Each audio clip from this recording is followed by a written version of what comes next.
Em 21 de fevereiro, a gente celebra uma data muito importante para todo o nosso Brasil, a data da imigração italiana, uma data celebrando como os nossos queridos irmãos italianos chegaram ao Brasil. A gente tem muitas histórias dos italianos para contar aqui com a gente, mas dessa vez a gente escolheu uma história muito especial. Afinal de contas, todo mundo conhece ele como o Roberto Italiano. Mas mais do que a pessoa, a gente hoje veio contar um pouquinho a história da Sociedade São Miguel Arcanjo, fundada por um italiano, Roberto Bertoli, que está recebendo a gente aqui hoje, na sede da sociedade. Roberto, primeiro agradecer você por estar recebendo a gente aqui. E me conta a primeira coisa, o que um italiano, jovem italiano, escolheu o Brasil para viver e para criar uma obra tão grande? Por que o Brasil, Roberto? Desde pequeno, a minha família de empresários do norte da Itália, de uma cidade próxima de Milão, recebia padres italianos que eram missionários no Brasil, desenvolvia obras sociais, particularmente no Nordeste. E eu me lembro dos meus pais acolhê-los em casa e nos relatar o drama da vida, particularmente das crianças de rua brasileiras. E aquilo foi me tocando cada vez mais, e na medida que eu fui crescendo, fui amadurecendo o pensamento que eu não queria viver, a não ser por aquilo que, na medida que eu fui crescendo, amadureceu em mim a ideia de buscar na vida viver por aquilo que o dinheiro não pode comprar. E quando você veio para o Brasil, você veio para essa missão, né, esse chamado que você nos conta que recebeu.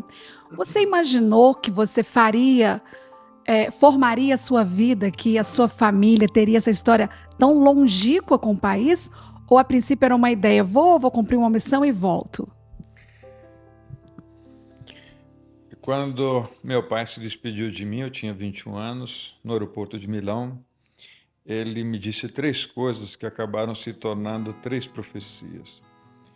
Me disse, olha, se você for, você não vai voltar. Se você ficar, você vai fundar uma obra, porque você é incapaz de se subordinar aos outros. E se você fundar uma obra, aí ele riu e disse, você vai ser mais um pobre para eu cuidar, porque como é que você vai sustentar aquela gente? E ao longo do tempo, as 3 profecias acabaram se cumprindo. Quando eu cheguei, eu vi o tamanho de miséria, de desespero, de dor, eu me sentia incapaz de voltar. E eu, sempre senti que, no fundo, cuidar de quem sofre é uma obrigação. Não há nenhuma filantropia nisto. Eu acredito que quando a gente vê alguém sofrendo, o mínimo que a gente pode fazer é estender as nossas mãos para tentar aliviar essa dor. E eu teria sido incapaz de voltar e viver uma vida de covarde, pensando e sentindo que eu poderia ter feito diferença para alguém, mas simplesmente fingi de não ver e continuei tocando a minha vida longe daquela realidade. Então, ao conviver com aquilo, ao ver com os meus olhos tamanha dor, eu sabia que eu só tinha uma coisa para oferecer, e era a minha vida. Mas decidi naquele momento que a entregaria para isto. Até porque eu sempre me senti em dívida com a sociedade. Se eu tive uma condição melhor, foi um privilégio que a vida me deu. Eu queria dividir esse privilégio com quem não teve os mesmos privilégios. Eu poderia ter nascido na favela da Rocinha. O que eu seria se nascesse lá? Eu nasci em Milão, com uma família muito estruturada. Então, acredito que a minha obrigação é poder oferecer àqueles que não tiveram o mesmo privilégio algum tipo de benefício, por pequeno que seja. Então, poucos dias depois que eu cheguei, eu avisei meu pai que não retornaria, pelo menos por enquanto, é a primeira profecia. E ali começou o meu convívio com meninos de rua. E quando os abordava e tentava entender as histórias deles, no final, eles sempre me pediam a mesma coisa. Falavam assim, tio, me leva para a tua casa, por favor. Eu não tinha como levá-los para as obras que eu trabalhava, porque viviam superlotados. E aquele pedido de uma casa, de um lar, de uma paternidade, de uma família. Ele me deixava tão inquieto, até que 2 anos depois, né, eu tinha 23 anos, eu decidi então fundar uma obra para poder responder finalmente aquela pergunta, né? O tio me leva para casa e eu poder finalmente dizer, então vamos. Ô, Roberto, você faria tudo de novo? Sim, faria tudo de novo, mesmo que tenha adquirido a consciência que fazer o bem é difícil ao longo do tempo. Era algo que eu não sabia, por inocência, por ingenuidade. E acredito que de todos os dons que Deus me deu, o mais importante foi a ignorância. Ele cobriu com um véu a verdade, ele cobriu com uma cortina aquilo que, de fato, eu não teria tido condições nem capacidade para entender, ou seja, quanto é desafiador todos os dias você tentar resgatar uma vida, quanto é complexo, difícil, esgotante você sustentar uma obra todos os dias, em todas as suas necessidades, e quanto esse caminho, infelizmente, ele é solitário. Tão solitário que em muitos momentos você se pergunta se vale a pena. E Deus é tão generoso que, em um olhar de uma criança, Ele te faz compreender que sempre valeu a pena. Porque, afinal, todos nós nos sacrificamos ao longo da vida. Qualquer um, em qualquer atividade. A questão é você se sacrificar por algo que vale a pena. E disso eu tenho certeza que eu tenho feito. Roberto, são quase 30 anos de Brasil. Vamos falar um pouquinho sobre a obra hoje em dia, a Sociedade São Miguel Arcanjo. Eu conheço um pouco da obra, a gente convive com a graça de Deus já há alguns anos. É uma obra que resgatou centenas, se não milhares de vidas, deu oportunidades àqueles que muitas vezes estavam jogados no pior buraco da sociedade e os resgatou como homens, como mulheres dignas, mostrou para eles possibilidades de realmente ter um futuro digno. Como é que a Sociedade São Miguel Arcanjo está hoje? O que vocês trabalham? Como é que é essa estrutura que você formou há 30 anos, que veio sobre todo um andar, passo a passo, é uma história super bonita que a gente pode contar num outro momento, mas me fala hoje, como é que está a Sociedade São Miguel Arcanjo hoje aqui em Barbacena? Hoje nós acolhemos cerca de 600 meninos e idosos, idosos em estado de abandono, crianças a partir dos 2 anos de idade.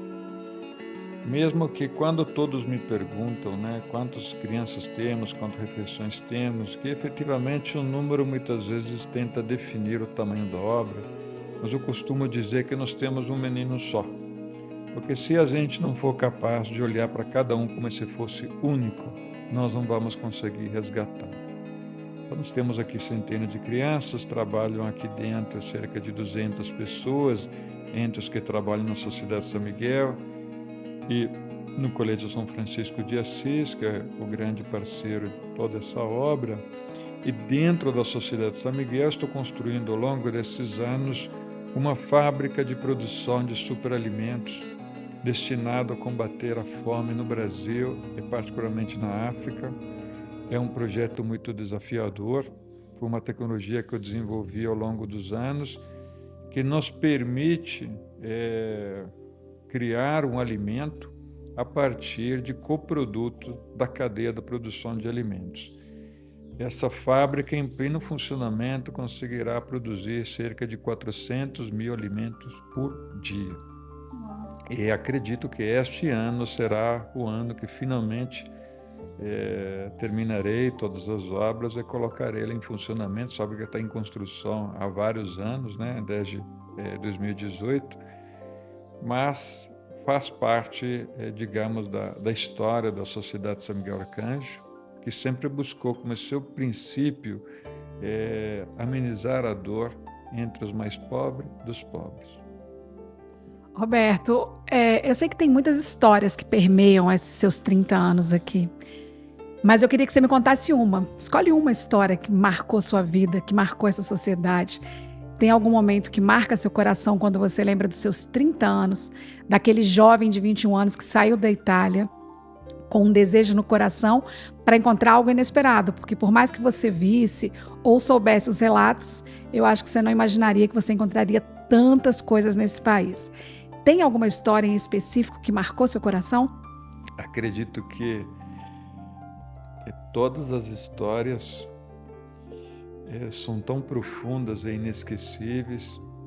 Entre elas, uma que marcou não só a minha vida, mas a vida de toda a instituição, de todas as pessoas que passaram aqui, foi do pequeno Tiago.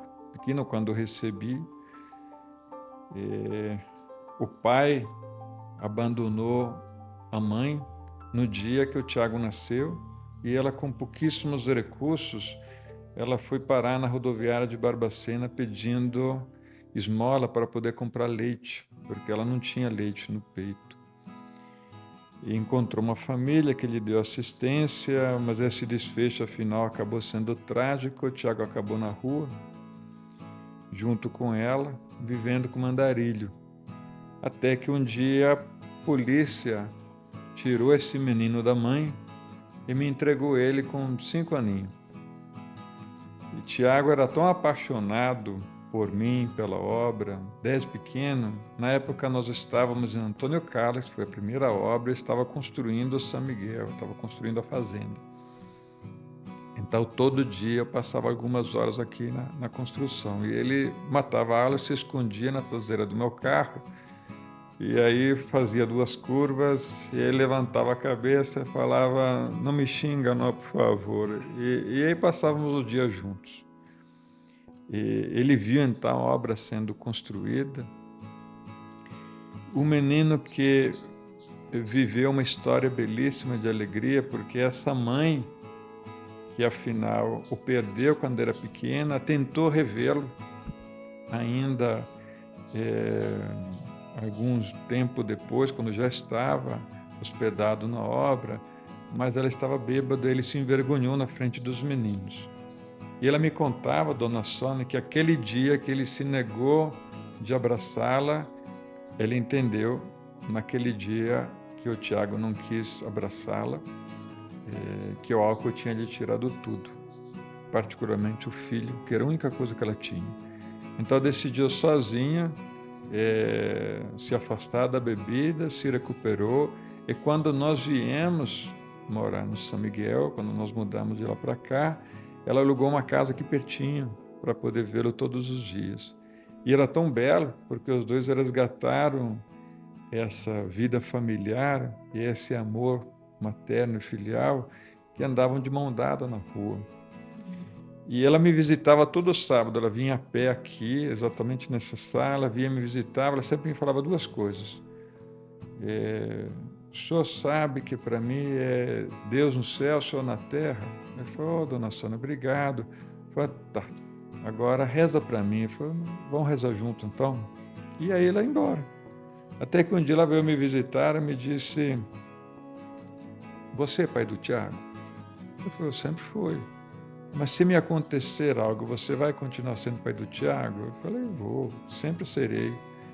Mas você é jovem, Sônia, não vai acontecer nada contigo. Isso era no sábado, na quarta-feira, ela teve um derrame e faleceu. E assim o Tiago voltou a morar com a gente, cresceu, se tornou cozinheiro no Hotel Grogotó, e aqui se tornou um protagonista da casa, porque em qualquer canto você ouvia ele rindo, o tempo todo.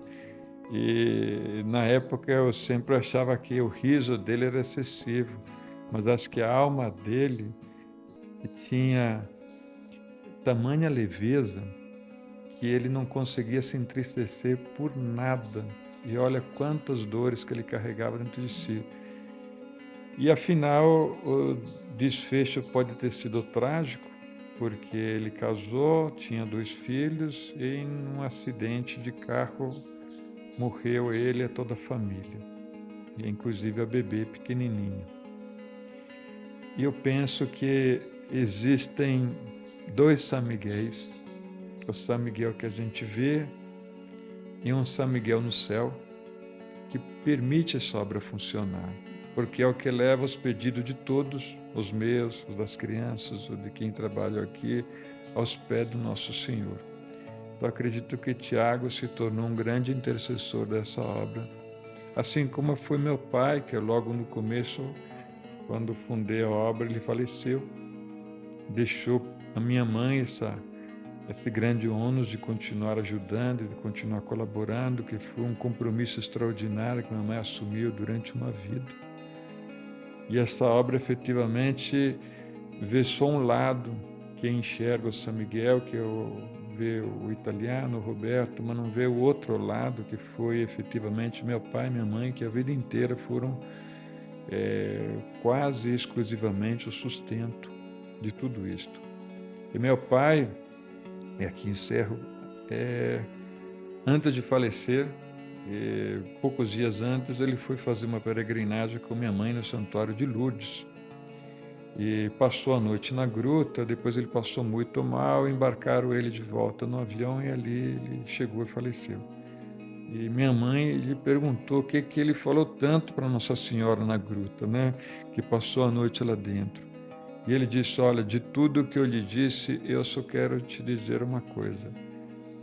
Eu disse a ela que se nosso filho precisar mais de mim no céu do que na terra, a minha mala está pronta. E efetivamente, assim provavelmente foi, né? E intercedeu a partir daquele momento que foi o começo da obra, tenho certeza até hoje. Roberto, muitas pessoas acho que vêm aqui e falam, parabéns, Roberto, que obra maravilhosa, e eu não quero te parabenizar, eu quero em nome da cidade, né? Eu acho que em nome das crianças, do entorno desse lugar, te agradecer. Obrigado a esse jovem que com 21 anos abriu mão de tantas coisas que ele poderia viver, de uma vida confortável, tranquila, europeia, para se doar. Então, muito obrigada, de verdade. Obrigada. Eu, um dia recebi um senhor muito rico aqui, ele chegou na creche e uma criança lhe disse, tio, baixa aqui, que ele era muito grande, era maior de mim. E aí o senhor abaixou a cabeça, uma criança nossa de 3 aninhos pegou a cabeça dele, encostou na dele e passou ali um minutinho, de muito carinho, com as mãos apoiadas no rosto dele. Esse senhor levantou e começou a chorar. Ele me disse, nunca os meus filhos fizeram isto para mim. E ele me olhou e me disse, por que 10 horas que eu entrei aqui dentro me dá vontade de chorar? E eu lhe disse, porque no fundo, essa história, essa obra e a escolha de viver por aquilo que a gente não pode comprar. Isso. E isto é o sentido da nossa vida, né? A gente optou por viver por aquilo que o dinheiro não compra. Esse é o São Miguel. Que lindo. Eu conversei com Marco Roberto Bertoli, conhecido também como Roberto, o italiano, Roberto do São Miguel Arcanjo. E agora a gente vai conhecer um pouquinho dessa sociedade.